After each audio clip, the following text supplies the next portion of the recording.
जय हिंद। आइए समझते हैं पाइथागोरस प्रमेय। तो पाइथागोरस प्रमेय का सबसे पहले स्टेटमेंट समझिए कि पाइथागोरस प्रमेय का स्टेटमेंट क्या है। तो देखिए, बोल रहा है किसी समकोण त्रिभुज में समकोण के सामने के भुजा का वर्ग अन्य दो भुजाओं के वर्गों के योग के बराबर होते हैं। तो सबसे पहले बोला गया आपको समकोण त्रिभुज। तो एक क्या कीजिए, समकोण त्रिभुज यहाँ पर ड्रॉ कीजिए। ये एक मान के चलिए ABC। तो इसमें जो है देखिए, प्रमेय में जो है कोई भी थ्योरम होता है तो उस थ्योरम में 4 स्टेप होता है। उन 4 स्टेप का फॉलो करते हुए हमको थ्योरम को प्रूव करना है। तो देखिए वह 4 स्टेप क्या है। तो सबसे पहले होगा दिया हुआ है। दिया हुआ में हम उन चीज को लिखते हैं जो स्टेटमेंट के शुरू में बोलता है, और इसके बाद सिद्ध करना है, और सिद्ध करना में उन चीज को लिखते हैं जो स्टेटमेंट के अंतिम में बोलता है। तो शुरू में क्या बोला, तो शुरू में बोला आपको एक समकोण त्रिभुज।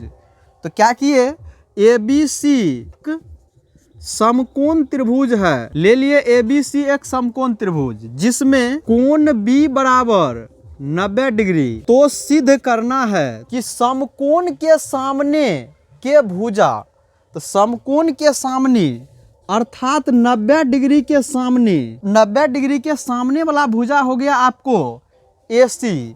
तो AC समकोण के सामने के भुजा अर्थात कर्ण, यानी कि कर्ण का वर्ग AC का स्क्वायर अन्य दो भुजा, तो अन्य दो भुजा देखिए AB और BC। तो AB और BC लिख दीजिए। इसके बाद करा अन्य दो भुजाओं के वर्गों मतलब वर्ग का मतलब आप जानते हैं स्क्वायर। तो वर्गों बोला, इसका मतलब दोनों पर स्क्वायर देंगे। इसके बाद बोल रहा है के योग, तो बीच में जोड़ का चिन्ह दीजिए।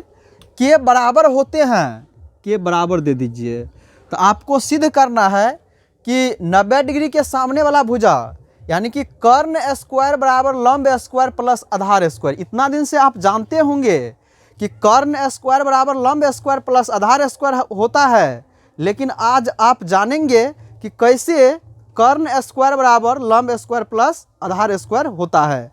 आज इसका एक्सप्लेनेशन को आज समझेंगे। तो इसके बाद क्या लेंगे, इसके बाद रचना में हम उन चीज को लिखते हैं जो अपना मन से करते हैं। रचना में उन चीज को लिखते हैं जो अपना मन से करते हैं। तो अपना मन से यहाँ पर एक काम करना पड़ेगा। यहाँ से क्या करते हैं, BD लंब AC डाल देते हैं। BD लंब AC डाला तो दोनों और 90-90 का कोण बनाएगा। इसके बाद प्रमाण से सवाल बनाना स्टार्ट कीजिए। तो देखिए आपको क्या करना है, देखना है सिद्ध करना को, काम करना है प्रमाण में। आपको सिद्ध करना में AC का स्क्वायर लाना है, AB का स्क्वायर लाना है और BC का स्क्वायर लाना है। तो सोचिए थोड़ा सा, AC का स्क्वायर, AB का स्क्वायर और BC का स्क्वायर आएगा तो आएगा कैसे। तो अगर मतलब जो है सो इसको सोच लिए तो ये सवाल बनाने में कहीं कोई आपको परेशानी नहीं होगी। तो चलिए, तो समझिए कि AC का स्क्वायर मतलब भुजा का स्क्वायर हम कैसे लाएंगे, इस तरीका को सोचेंगे। ये लाने का तरीका क्या होगा ये चीज़ जानिए। तो देखिए भुजा स्क्वायर में तभी आ सकता है जब यहाँ पर त्रिभुज को समरूप करेंगे और समरूप करने के बाद संगत भुजा का अनुपात छांटेंगे।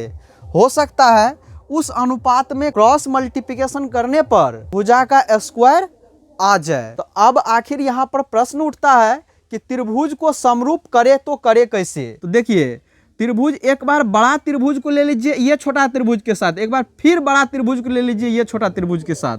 तो कहिएगा ऐसा क्यों करते हैं। तो ऐसा इसलिए करते हैं, अभी तुरंत आपको जवाब मिलेगा। ऐसा इसलिए करते हैं, देखिए बड़ा त्रिभुज लेंगे ABC और ABD लेंगे तो होगा क्या, एक बार तो AB भुजा जो है ये बड़ा वाला त्रिभुज में भी आ गया, AB भुजा जो है ये छोटा वाला त्रिभुज में भी आ गया। हो सकता है वहाँ पर समरूप करके क्रॉस मल्टीप्लिकेशन गुना कर दे, स्क्वायर में आ जाए।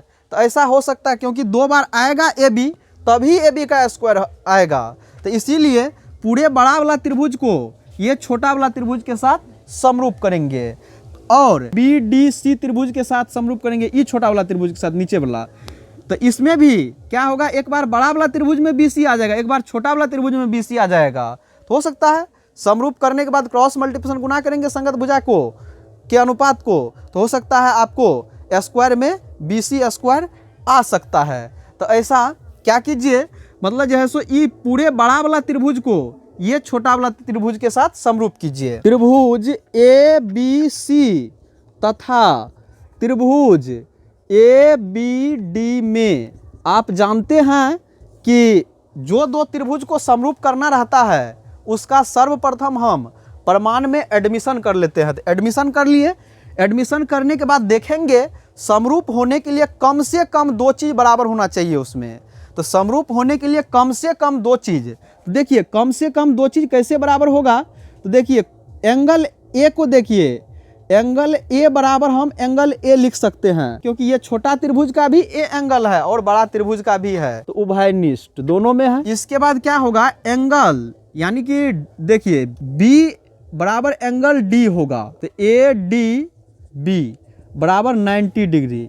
ये देखिए रचना प्लस प्रश्न हो जाएगा। तो मतलब जो है ये कोण B पूरा ये D के बराबर हो गया। तो देखिए यहाँ पर पहले एंगल आया, फिर से एंगल आया, तो देखिए एंगल एंगल, ये कोण प्रमेय से हो जाएगा एंगल एंगल। ए समरूपता उप प्रमेय से त्रिभुज ABC समरूप। दूसरा का नाम ध्यान से लिखिए, दूसरा में देखिए, दूसरा में A है A के बराबर, तो इधर A को आप 1 नंबर में, तो उधर भी A को 1 नंबर में लिख दीजिए। देखिए B है D के बराबर, तीसरा नंबर में B है D के बराबर, तो इधर B को 2 नंबर में लिखे, तो उधर भी D को 2 नंबर में लिखिए। इसके बाद जो बच गया एंगल वह बचे हुए एंगल के बराबर होगा, तो B बच गया इसमें, तो B को लिख दीजिए तीसरा नंबर पर। अब क्या कीजिए, संगत भुजा का अनुपात छांटिए। तो संगत भुजा का जब अनुपात छांटिएगा तो आ जाएगा आपको AB बट्टे AD बराबर BC बट्टे DB बराबर AC बट्टे AB।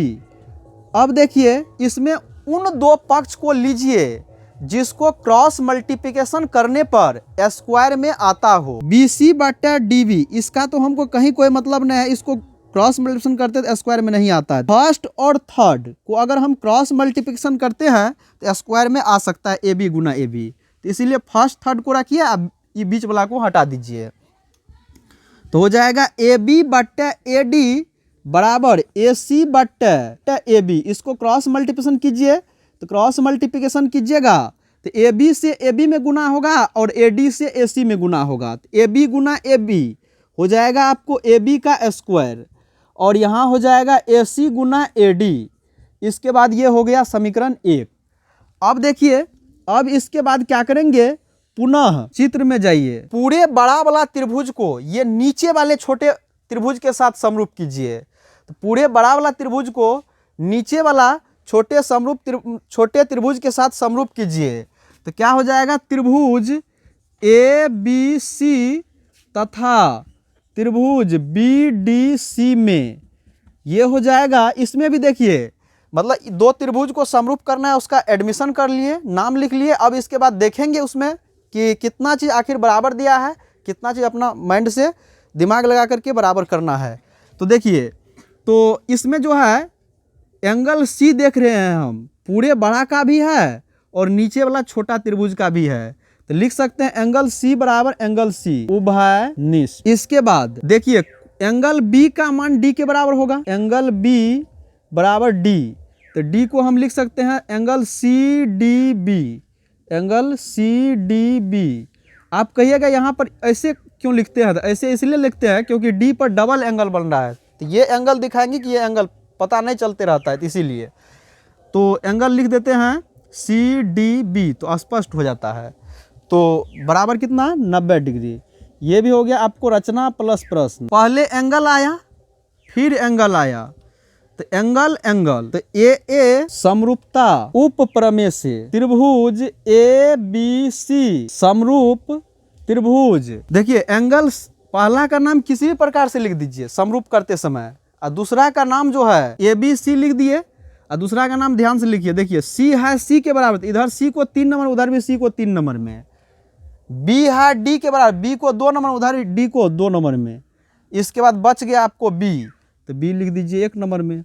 अब संगत भुजा का अनुपात छांटिए, तो आ जाएगा ए बी बट्टा इसका फर्स्ट सेकेंड, यानी कि ए बी बट्टा फर्स्ट सेकेंड बी डी, इधर सेकेंड थर्ड बी सी बट्टा इसका second third D C, first third लीजिए ए सी बट्टा इसका फर्स्ट थर्ड बी सी।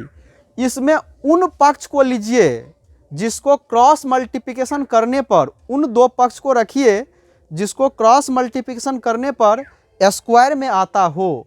तो देखिए ये इसको देखिए और इसको देखिए, अगर ऐसे करें बी सी गुना बी सी क्रॉस मल्टीप्लिकेशन करने पर स्क्वायर में आता है, तो ये दोनों ठो को रखिए, इसको छोड़ दीजिए, तो हो जाएगा बी सी बट्टे डी सी बराबर ए सी बट्टे बी सी, क्रॉस मल्टीप्लिकेशन कर दीजिए, तो आ जाएगा बी सी का स्क्वायर बराबर ए सी गुना डी सी। समीकरण हो गया आपको 2। अब देखिए समीकरण 1 और 2, समीकरण 1 और 2 को देखिए, आपको क्या लाना है, तो सिद्ध करना है। देखिए एक बार लाना है ए बी का स्क्वायर, ए बी का स्क्वायर चले आया, बी सी का स्क्वायर लाना है, बी सी का स्क्वायर भी चले आया समीकरण 2 में।